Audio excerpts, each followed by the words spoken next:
So one of the things that people worry about when they're planning their first Camino is health, getting sick, getting injured. And I know there's lots of people out there who talk about blisters and things like that.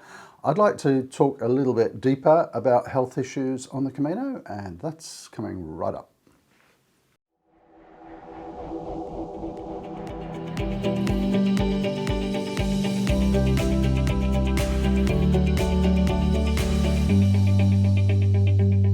So what about health issues on the Camino? Now, I'll apologise in advance. This is going to sound a little bit like some old guy sitting around sharing his ailments and illnesses.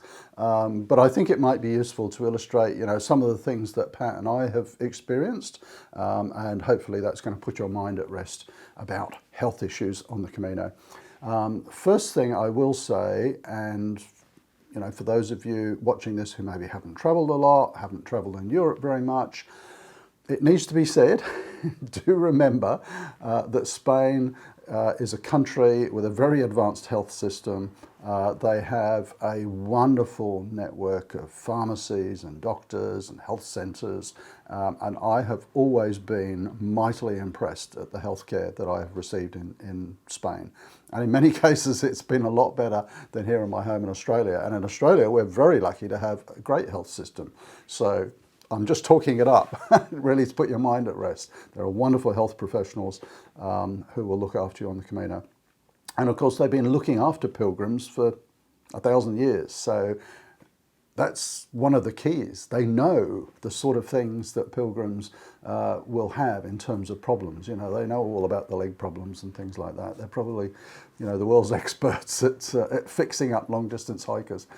But anyway, I won't digress too much. Let me put your mind at rest and talk about some of the things that I've had to cope with. And if you have any questions, do, of course, comment down below. So if you have any health issues, current health issues prior to the Camino, I would make sure that you think about those obviously ahead of time.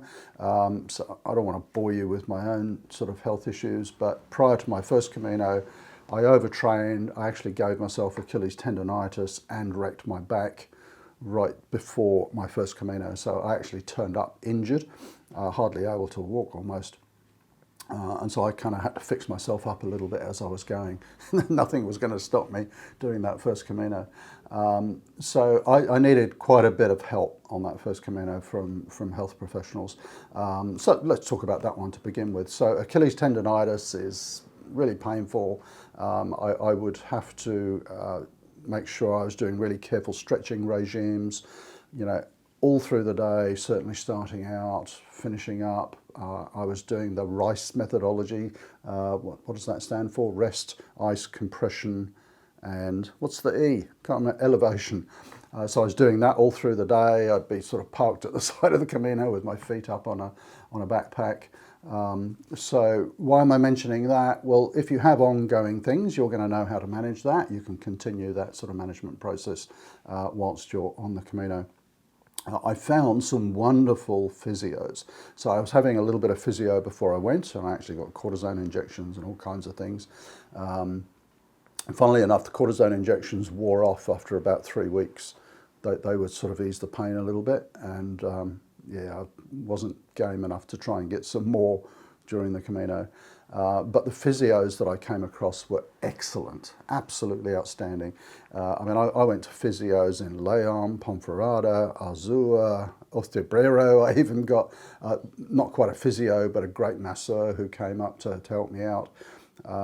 So I was having those sorts of issues all the way along, and there are some fantastic physios.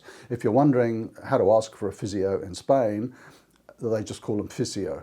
F-I-S-I-O is the sort of abbreviated thing. So with any sort of health related stuff, I would say your first port of call is very often going to be your host, whether that be in an albergue or a hotel.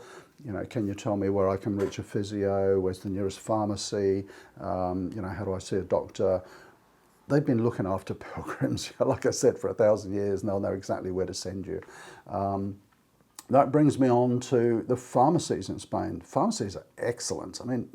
They are here in Australia too. They are health professionals.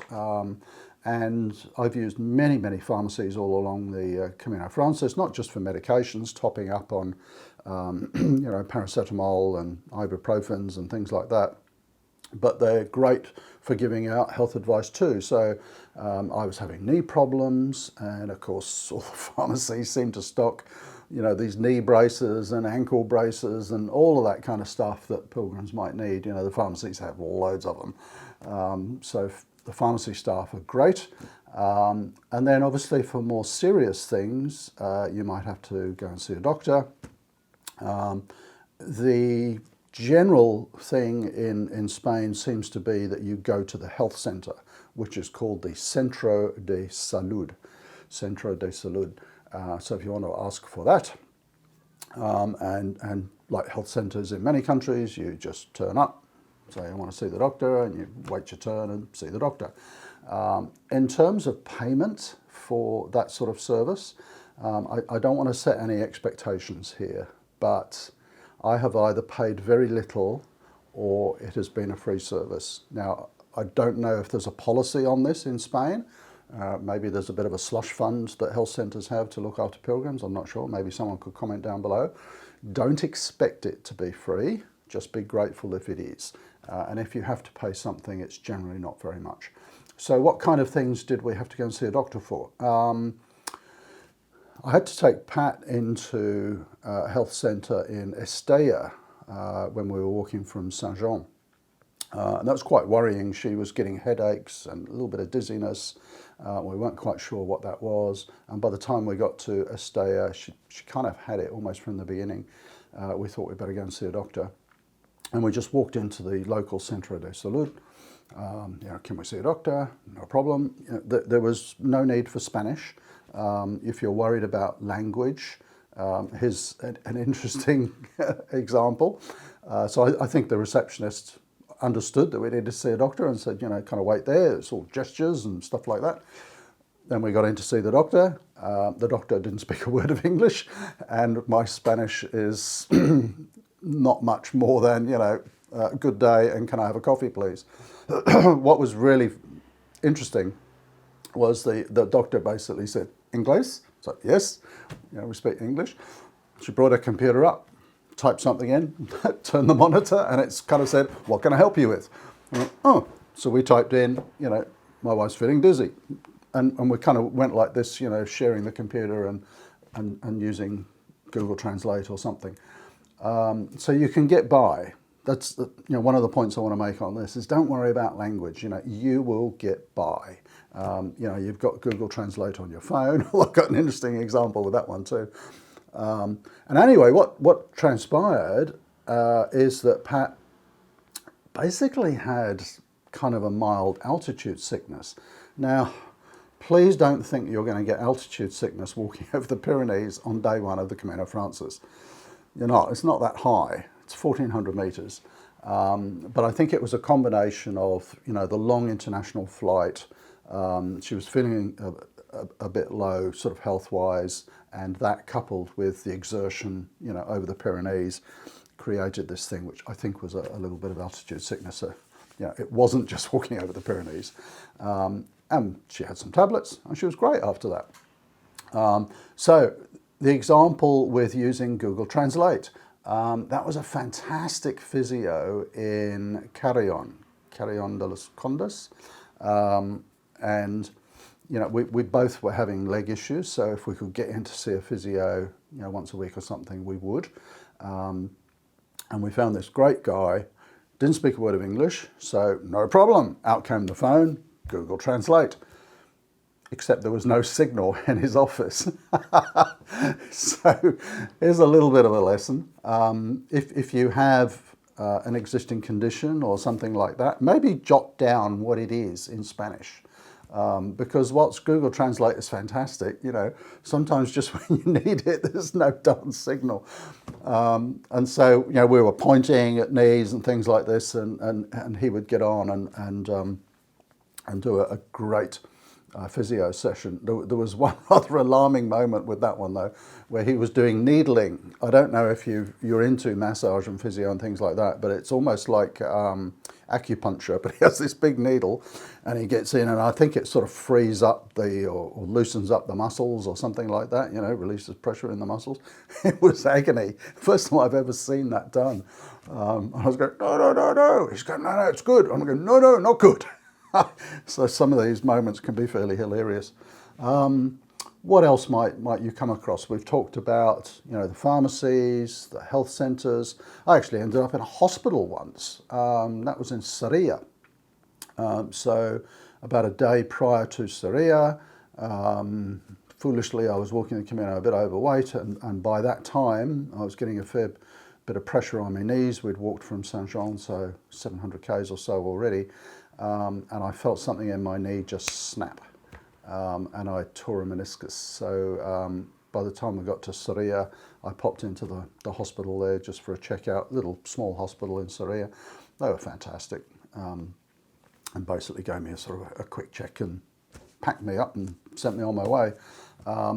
So there we go. We've used doctors, health centres, hospitals, physios, and it was all a really, I was going to say great experience, but you know what I mean, a very professional and helpful experience. So please don't worry. If you're walking one of the more popular Caminos like the Francis or the Portuguese or something like that, you know, there's going to be health professionals all the way along there. If you're on one of the more remote ones, maybe like the Via de la Plata, you know, you might be a day or two's walk from a health professional, or maybe you're going to have to jump in a taxi or something like that. You know, the villages and towns are just that much further apart. You know, how often do you come across pharmacies? Coming back to the Camino Francis again. It's hard to be precise on these things, but if I'm thinking of, you know, the towns that you go through, you're probably going to come across a pharmacy every second day. You know, you're not going to get them in small villages and so on. But, you know, if you think about when you're starting out, there's obviously going to be one in Saint-Jean. I think there's one in Zubiri. Definitely loads in Pamplona. To Point Lorena, you'll probably find a pharmacy. So, you know, every couple of days is the sort of worst case scenario. So there we go. Do not worry about what if I get sick, what if I have a health problem. There are loads and loads of excellent health professionals in Spain to help you out. So sorry if that was a bit of a ramble and sort of Rob sharing his ailments, but I know it's something that people do sort of worry about, and I thought if I just share some of our experiences, maybe that will put your mind at rest a bit. Do feel free to ask questions down below, and thank you again for watching. Oh, and someone pointed out the other day that we're kind of on our way to 5,000 subscribers. So if you haven't subscribed, do subscribe. There's a couple of reasons why it's worth doing that. One, you'll be able to find the channel again if you want to, because it will be listed on your subscription. But also it helps me understand the topics that people like, because if I see more people have subscribed on a particular topic, then I know that one's more popular. So thanks for watching. See you next week. Bye for now.